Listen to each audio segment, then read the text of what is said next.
Hey everybody, here we are with this week's market snapshot. What's happened in the Northern Virginia real estate market in the last 7 days in under 5 minutes. Let's dive in.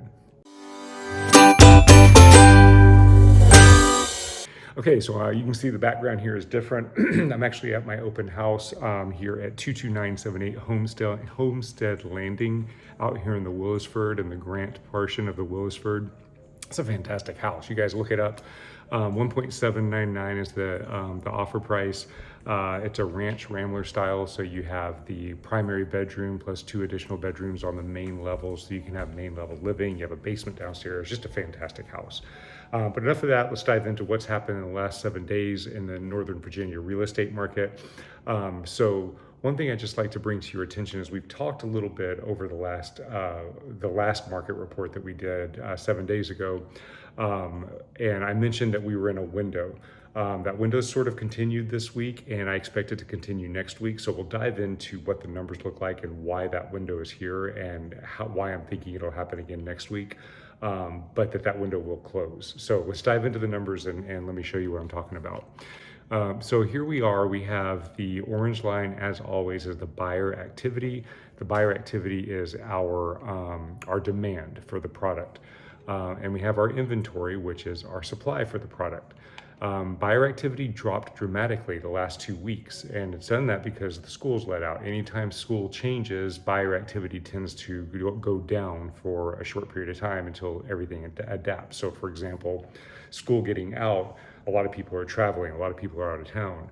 On top of that, we have the July 4th weekend coming up this week, so I expect it to drop even further.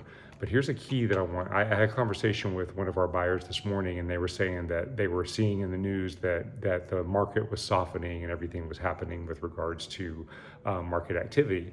But if you look, you can see the overall trend of market activity is that we're moving in an upward direction.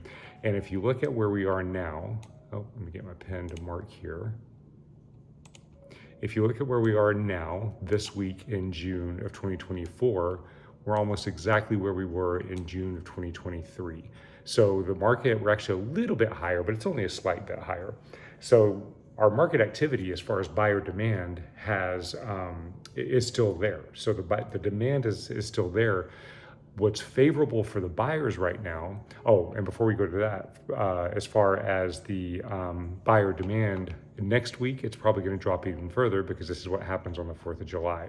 Then we'll see it heat up for the summer and then start coming down as school starts again and so on. But what's key to this is, so we probably have another 7 days of decreased buyer activity, and then we'll see that spike. But what's key to the opportunity right now for buyers, this is why this is a perfect storm, is that inventory has continued to increase a little bit. So we've got sellers that are coming onto the market. It's not a dramatic increase, but it's a bit of an increase. You can see this is where we were last year, and we're a little bit higher. We're just a little bit above that line. So we're 10-15% higher on inventory. I've seen in some areas we're as high as 30% higher on inventory. So that increase in inventory, while the buyers are all traveling, gives the buyers that are in the market right now an opportunity to go out and kind of look at properties and maybe get into a property without having to give away everything and bid against 10, 15, 20 or other buyers. The good properties are still getting multiple offers even in these weeks with that activity slowing down, but there is an opportunity window for buyers. And again, I think that window is going to last up until the end of the July 4th weekend, and then it's going to start spiking back up. Sellers, if you're considering coming on the market, I probably wouldn't come on the market this next week just because it's July 4th. Everybody's going to be traveling. That's obvious. Even yourself, you probably wouldn't want to come on the market. But as soon as we get past that July 4th weekend, hit the ground running. Let's get you on the market as well. So as far as the strength of the actual seller's market, you can see that this gap has narrowed compared to where it was here. Gap was significantly higher, so it's come down just a little bit. So the strength of the seller's market's come down. We're still in a seller's market, but it is less intense than it was, a few weeks ago. I do expect to see this kind of coming back up, and I think we'll kind of stay and hover around this range for the remainder of the summer. I expect buyer activity to kind of shoot up here. I expect inventory to keep on coming up, and we'll probably peak out like in these levels here with the summer, and then we'll go into the fall and start seeing both inventory and buyer activity drop down a little bit. So it's a really, really good opportunity for buyers right now. That's the point that I want to try to get across. If you have any questions, if you're a buyer and you have any questions, please feel free to reach out to us so we can kind of talk about strategy for you. If you're a seller, let's talk about strategy for you as well, about when it's probably ideal for you to come onto the market and how to best navigate this timing.